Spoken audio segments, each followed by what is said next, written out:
So, you might remember this video. Yeah, so as you can see, I picked up two books for my January reads from my TBR jar. And yeah, it's kind of funny that I told my friend, hey, I might start my year off with a classic, and that it is going to be The Great Gatsby was not planned. So yeah, here we go. I'm trying to record as much of my reactions as I can, but I cannot promise that I get the full load done because simply I'm going to be busy while I have like vacation. I am off work for 1.5 weeks, and in that time I'm just a little bit busy, at least the first week of my holidays, like not holidays, but like my days off of work. So I might not be able to read as much in that time period, but who knows? We will see. So let's start.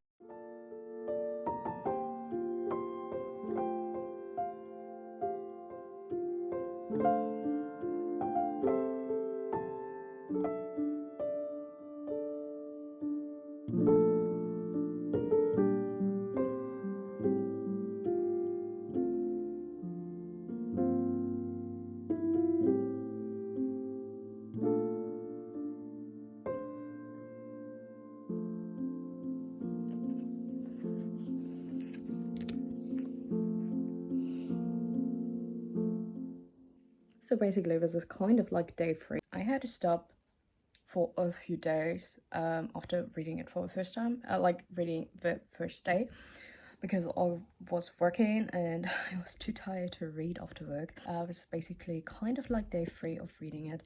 I mean, I got a dent in, so that's not the problem. I might even get further. What I wanted to point out so far is I noticed how, I mean, it's maybe the main character, but Nick kind of like, it's maybe because of the way I read it, but it feels to me like Nick is kind of, he's not envious of the luxury upper class, but it feels sometimes like he is kind of criticizing it. The way people are just spending and spending and spending, not really caring. The way Tom is having an affair behind Daisy's back. So this is so far what I get. And Nick is just trying to keep up with this fast pace, this upper class people are just living. They are living fast. I mean, maybe that's simply the essence of, I think it's the 1920s. So live fast because you die young anyways. It just feels like that. Yeah, no.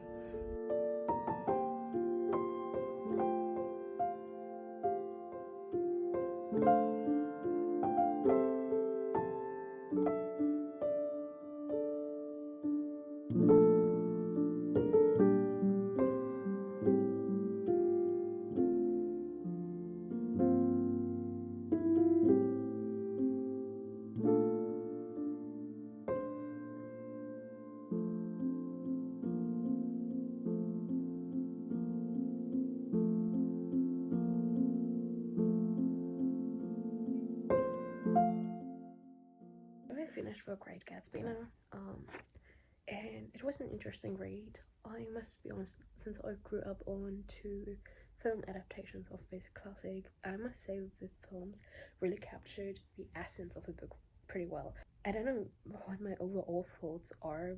It's a really interesting story. I think it gets more interesting to the end, but this is also how I felt about the films. But at first, it's just like the subtle 1920s life, a little bit wild, a little bit too much of the luxury things and stuff, and meeting people and the importance of meeting people. So at least this felt the way Nick narrates his story. So basically, he's not like a main character, even though he is the main character. It's like you are a main character in your own life, right? But you prefer telling the stories of others. However, the thing is, Nick gets so much more active at the later end of the story.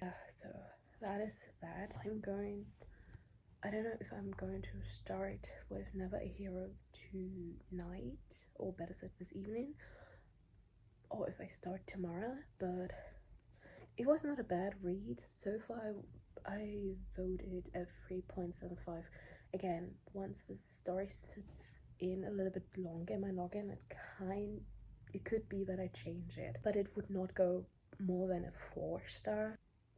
It's not a bad story. Let's say it like this. It's not bad. I'm just not knocked out of my socks. Oh, hello. I forgot to record me starting to read this book. I'm already 6 chapters in, and so far this is so interesting. So you're back in it, right? You start at Joan being in that time she kind of created back in the first book, where everything is different. Nick is not a hunter, not a monster killing person. His family is still alive. Joan is still a monster, but like she's still struggling with staying in the place. Like you've seen at the end of the first book that she was starting to struggle with staying grounded. So that continues. Like, of course, everything which has happened has influenced her, but the rest of the people don't remember that because it's a totally different time, parallel universe, you name it. Nick and Joan are on the run because a troop of people is like going after her, and we just in chapter 5, yeah. So to the end of chapter 5, you meet Aaron again, but not the way Aaron was before. Aaron is so different, but he also said in the first book, "Do not look for me. I will not be the same." It's so mind blowing to see him again, but he's so changed. However, it might make sense. It makes sense that he's different when in the first book. It's not a bad start, I must say.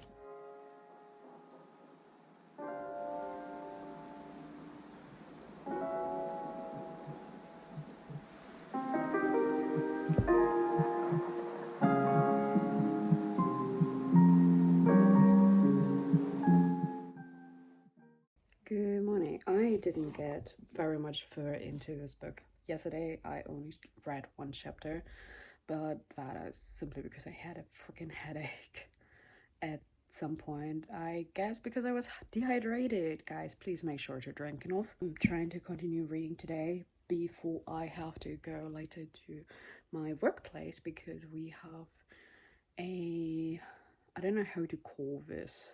It's not necessarily an appointment, but it's basically we talk about strategies and stuff. And starting tomorrow, I'm going back to work. So, yeah. I mean, I'm excited to get back to work. Don't get me wrong, but I will need time to a little bit get used to standing and walking so much for 8 hours a day. So, yeah. That's that. Well.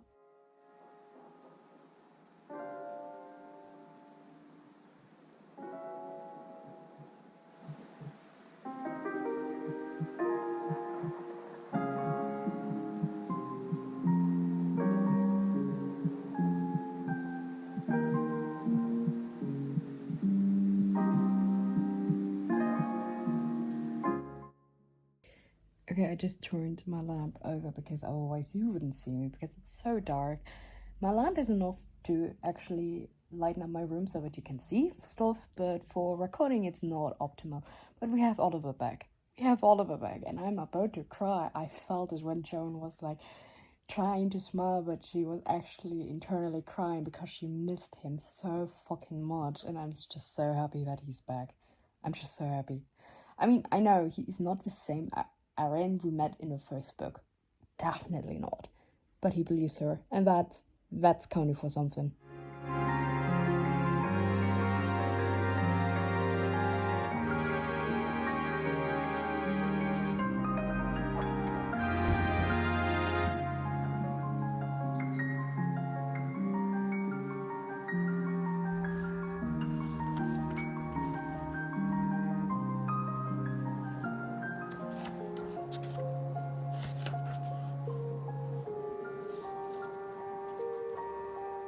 Let's ignore that the jeans is currently really uncomfortable because I've just eaten breakfast. Tiny reading update. I finished it this night. I say this night really loosely. Maybe 10 10 minutes to 30 minutes after midnight. I finished the book and I tapped just a little, but I didn't really annotate. There was also a here, don't touch her or I might kill you scene, and I was like, ooh, I like that. I am waiting for the third book to come out, but I cannot tell you if it's coming out this year, if it's coming out next year. I don't know. It was a really good read. I gave it like a 4.5, but I still try to find the words to write down because I cannot just write in my review Aaron, because goddamn I like Aaron, even though he is, I don't want to say posh. It feels unfair. Aaron has this kind of upbringing and I don't know, his father hates him. It was a pretty good read. I think I'm just going to read this. I'm just going to read some manga, but not like now. So let's wrap up the reading vlog. I have started Perks of Being a Wallflower instead of manga, and I mean I'm not that far through, but it is nice to just to get into from time to time because it's written in letters and it's really great so far as I've read. But I do not want to talk about too much about this book because I will possibly still read this in February while I have my pile for February here next to me. Yeah, all I wanted to say is that I think January started pretty well off with the prompts and the things I've read for that. So yeah, I'm not disappointed. I think it was really fun actually, so yeah, I continue doing that. So I'm already prepping February, so I drew all the prompts for February and I picked the books for that.